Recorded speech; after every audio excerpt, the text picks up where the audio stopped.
Assalamualaikum warahmatullahi wabarakatuh. Saya Muhammad Novel Maulana dengan NIM J1B02410062 dari kelas TP2.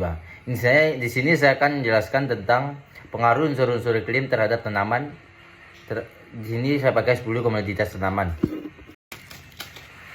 Di sini ada pendahuluan iklim dan pertanian. Iklim merupakan faktor utama yang menentukan keberhasilan budidaya tanaman karena mempengaruhi pertumbuhan, perkembangan, dan produksi. Yang kedua, di sini ada unsur iklim utama.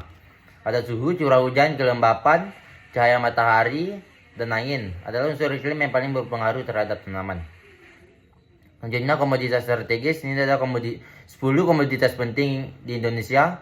Dianalisis padi, jagung, kedelai, tebu, kelapa sawit, karet, kopi, kakao, pisang, dan cabai. Pertama ada padi atau Rhiza sativa.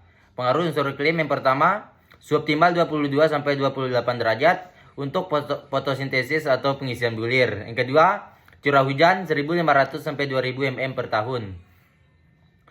Kritis saat pembungaan. Yang ketiga, kelembapan tinggi 70-85%, mendukung pertumbuhan. Yang keempat, cahaya matahari penuh kurang dari 10 jam per hari untuk fotosintesis.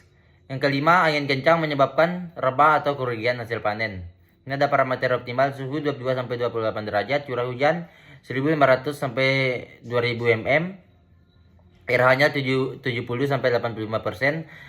untuk datarannya 0-600 mdpl. Yang kedua, ada jagung atau siamais.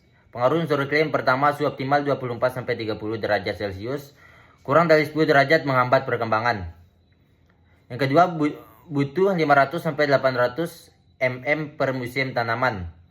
Yang ketiga, sangat peka terhadap kekeringan saat pakai fase silking. Yang keempat, cahaya panjang hari mendukung pembungaan betina.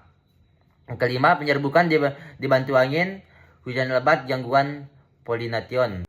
Yang ketiga, ada kedelai atau glycine max. Pengaruh unsur iklim pertama, suhu optimal 25-30 derajat Celcius, sensitif terhadap suhu tinggi. Yang kedua, curah hujan 350-500 mm musim tanam. Yang ketiga ada fotoperiodisme, hari pendek kurang dari 14 jam memicu berbunga. Yang keempat, kelembapan kurang dari 80%, meningkatkan risiko penyakit busuk. Yang kelima, tanah berdrainase baik diperlukan, hindari genangan. Yang keempat, ada tebu atau Saccharum officinarium.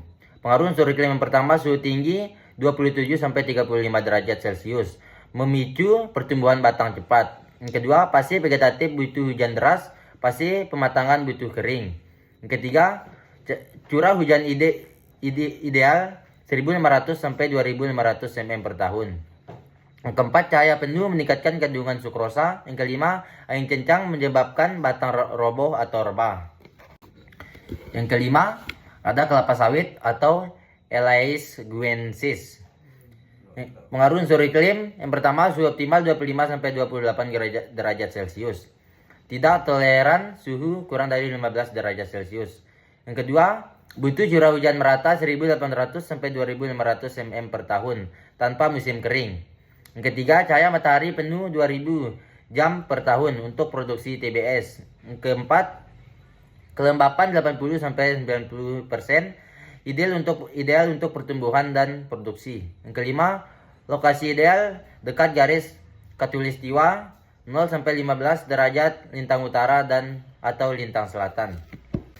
Yang keenam, ada karet atau Hevea brasiliensis. Pengaruh unsur iklim pertama, suhu optimal 25-30 derajat Celcius, minimum suhunya 18 derajat Celcius untuk aliran lateks. Yang kedua, curah hujan 1.500-2.500 mm per tahun, tersebar merata. Yang ketiga, kelembapan tinggi 80%, mendukung produksi lateks. Yang keempat, musim kering pendek membantu penyadapan optimal. Yang kelima, angin kencang menyebabkan cabang patah atau gugur daun. Yang ketujuh, ada kopi atau Coffea sp. Pengaruh unsur iklim pertama, Arabica, suhu 15-24 derajat Celcius, dan Robusta, suhu 24-30 derajat Celcius.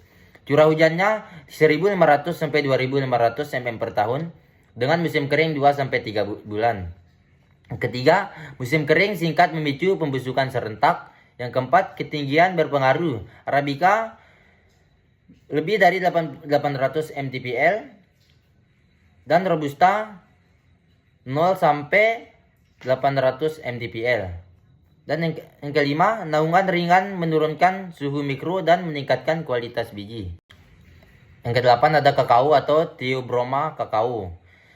Pengaruh unsur iklim pertama, suhu optimal 24 sampai 28 derajat Celcius. Sensitif terhadap fluktuasi suhu ekstrim.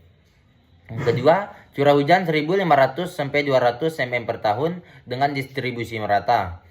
Yang ketiga, kelembapan 85 sampai 90% mendukung perkembangan buah. Yang keempat, naungan 50% diperlukan terutama di tahun-tahun awal. Yang kelima, angin lemah membantu penyerbukan oleh serangga kecil. Yang kesembilan ada pisang atau Musa paradisiaca. Pengaruh unsur iklim pertama, suhu optimal 26 sampai 30 derajat Celcius. Kurang dari 16 derajat Celcius menghambat pertumbuhan. Yang kedua, kebutuhan air tinggi 1200 sampai 2200 mm per tahun. Yang ketiga, sangat peka terhadap kekeringan dan genangan air. Yang keempat, kelembapan 75 sampai 85%, ideal untuk pertumbuhan vegetatif.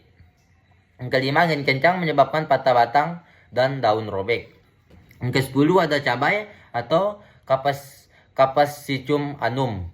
Pengaruh unsur iklim pertama, suhu optimal 21 sampai 28 derajat Celcius.